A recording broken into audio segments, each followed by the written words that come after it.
se encuentra más bien enfrentando niveles de pobreza sin precedentes, una severa crisis humanitaria y uno de los más altos índices de delincuencia en el mundo. El enfrentamiento entre las ramas de gobierno ha ocasionado el fracaso del sistema político y una ruptura del mismo, lo que a su vez ha agravado las condiciones económicas, sociales y humanitarias del país.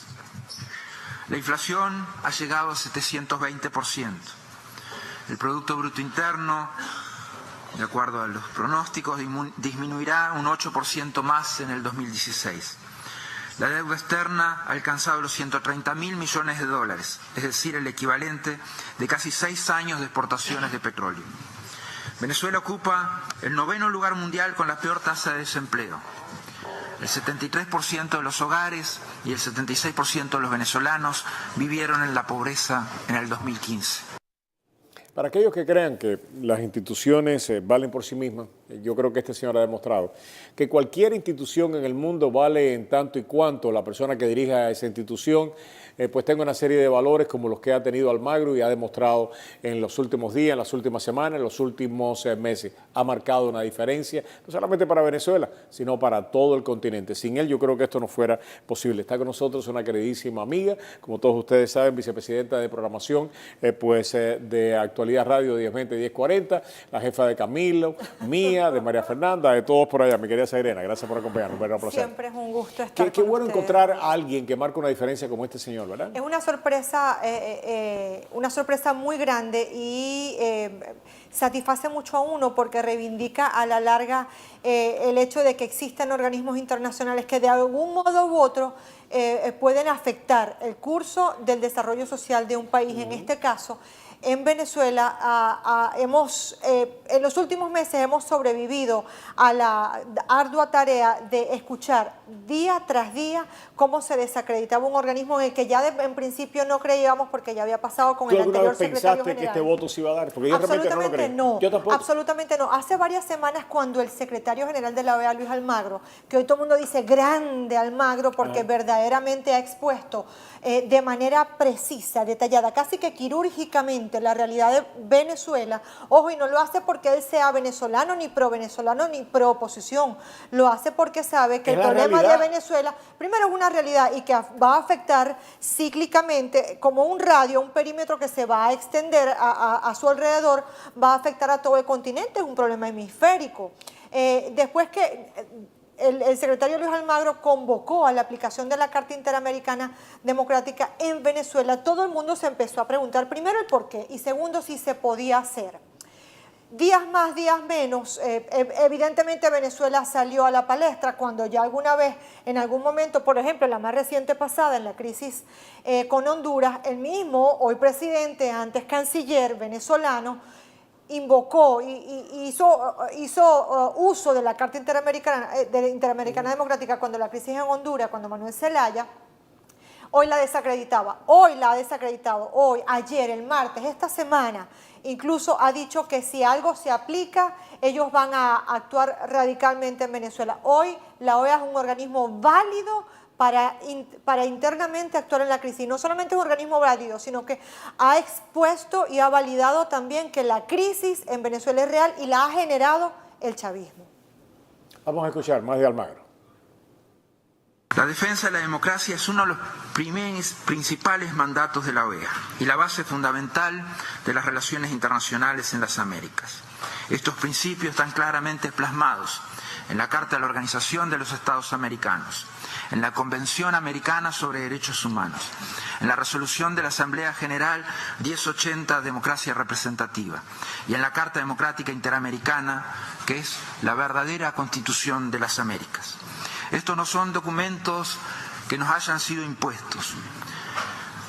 Como Estados miembros hemos elegido firmarlos, unirnos al consenso sobre los principios que definen quiénes somos, en qué creemos y cómo interactuamos con nosotros. Las libertades fundamentales, los derechos humanos y la democracia no existen solo cuando es conveniente. Si estamos comprometidos con la protección de los principios y la práctica de la democracia en el continente, debemos también estar dispuestos a actuar. Es impecable y demoledor las dos cosas, ¿no? Impecable además porque cuando nosotros estábamos acostumbrados a pensar que la OEA era un organismo internacional hemisférico que solamente respondía a los intereses de los gobiernos, de los países que la representaban, resulta que él sale y dice, sí, la OEA representa a los gobiernos de esos países, pero cuando esos gobiernos no representan la democracia, el respeto a las libertades civiles y a los derechos humanos de los ciudadanos que habitan en esos países, entonces la Organización de Estados Americanos actúa y eso es lo que estamos haciendo. ¿Qué está pasando ahora? ¿Qué es lo que está pasando ahorita? Que a partir de ayer, con la votación que se logró, se va a presentar un informe que todo el mundo va a estudiar. Primero, la sorpresa de que algunos países con los que no contaba la OEA pues votaron a favor de que se presentara el informe. Esto no es definitivo, pero va a poner la crisis en Venezuela, la crisis socioeconómica, como un punto de interés central. Primero, le ha quitado la careta de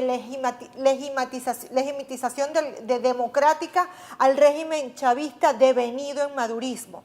Y tercero, está empujando y está condicionando también la participación de la ciudadanía venezolana, de los venezolanos, con el revocatorio del presidente Nicolás Maduro y con la liberación de los presos políticos. A la larga, dentro de 3 o 4 meses, así no se aplique, no se active la Carta Interamericana Democrática de la Organización de Estados Americanos, no importa, porque se ha expuesto el problema y ellos incluso van a pedir, porque también el secretario Luis Almagro pues dijo que ellos querían que in situ una comisión de la OEA fuera a Venezuela. Vamos a escuchar más de este discurso, más que lo que yo tenga que decir, vamos a escuchar lo que este señor dijo hace solamente unas horas.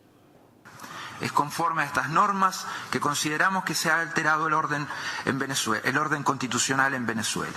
En el artículo 3 de la Carta se enumeran los elementos esenciales de la democracia: el respeto a los derechos humanos y libertades fundamentales, el acceso al poder y su ejercicio con sujeción al Estado de Derecho, la celebración de elecciones periódicas, libres, justas, basadas en el sufragio universal y secreto, el régimen plural de partidos y organizaciones políticas y la separación e independencia de los poderes públicos.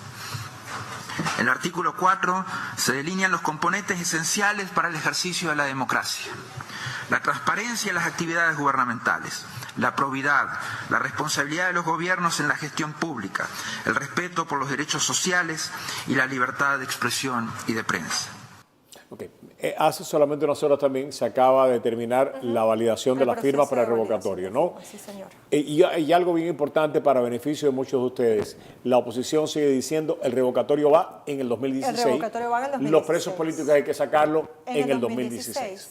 Esas palabras de Luis Almagro, más el esfuerzo histórico que los venezolanos han hecho para poder validar sus firmas, porque recoger las firmas para solicitar la apertura, la iniciación del proceso de revocación de Maduro fue realmente fácil. En un país en donde 30 millones de personas están pasando hambre y son víctimas del hampa todos los días, donde un día salen a la calle y en cualquier momento le puede tocar a ellos la bala que le quita la vida, pues es fácil saber que Venezuela necesita un cambio.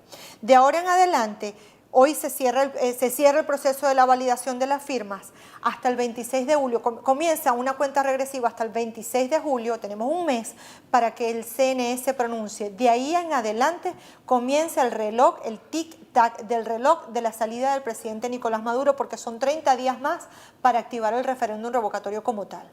Eso quiere decir que nosotros, en más o menos... ¿Antes de qué día de estamos julio? hablando del 26 de julio, el CNE se tiene que pronunciar con respecto a la validación que hoy cerró. Y en ese momento tiene que decidir si las firmas son válidas, el revocatorio tiene que ir este año. 30 días para otra vez volver a iniciar un proceso de recolección otra vez de firmas, de participación de las organizaciones, y comienza a descontarse para en octubre poder estar activando ya el referéndum revocatorio. ¿Para cuándo sería si el... Octubre. Octubre Estamos sería el hablando revocatorio. de octubre. Mira, esto es algo de lo que nosotros tenemos ahorita en análisis, que estamos viendo, ¿no?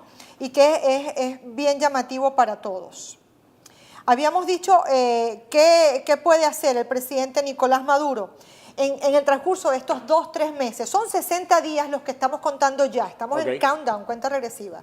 ¿Qué debería hacer el presidente Nicolás Maduro después de haber validado y después del 26 de julio, cuando el CNE dé la definitiva? Debería renunciar antes del 2017, porque va a ser revocado. Debería esperar el revocatorio para ver cómo le va y si el hecho de que él maneje el ejercicio autoritario del poder y de tener todas las instituciones públicas bajo su mando puede hacer efecto, debería culminar el periodo en el 2019 si el revocatorio no da efecto, o debería ser, en todo caso, al final del día, ser reelegido en el 2019. Pero de aquí adentro, de 60 días, el 26, finales de julio, el CNE se va a pronunciar. Y ya sabemos algo. Y ya nosotros sabemos algo. Estamos ahorita 30 días, de aquí a 30 días en adelante, es una cuenta regresiva en donde, y esta es la parte que a mí me inquieta, muchas veces el tiempo diplomático de la política no alcanza el tiempo social. Y en Venezuela, hoy en día, hay una cantidad de pólvora regada que se traduce en dolor, hambre y en supervivencia, que no sabemos si también tiene el timing de la diplomacia política y de cómo está trabajando la Organización de Estados Americanos. Vamos a rogar que el tiempo de la explosión social no llegue antes de la salida política. Muchísimas gracias, Serena. Gracias. Y recemos porque así sea, Dios quiera. Sí, Ya la del pueblo venezolano está sufriendo ya suficiente. Regresamos en solamente unos segundos aquí en Prohibido Callarse, ahora Mattress House. Adelante.